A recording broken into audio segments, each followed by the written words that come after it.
Hi, this is Steve with Color Seal Pro. Thank you for checking out our helpful hint number 1. Today we're going to demonstrate the impact of using too much product, the impact that it can have on the overall job. So let's just get down to it here. We're going to apply a bead of product like we normally would. On this line, we're going to go a little heavy and apply more product. And on this line, we are going to apply the appropriate amount of product and go a little bit lighter. And now we're going to spread it.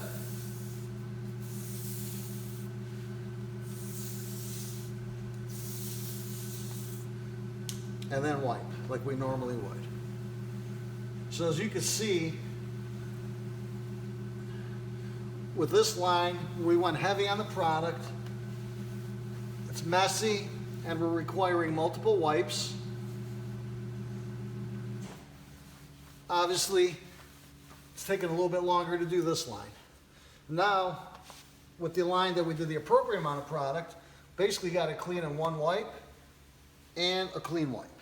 So keep in mind, the amount of product that you put down definitely impacts how long the job will take and affects your productivity. And thanks for checking us out today.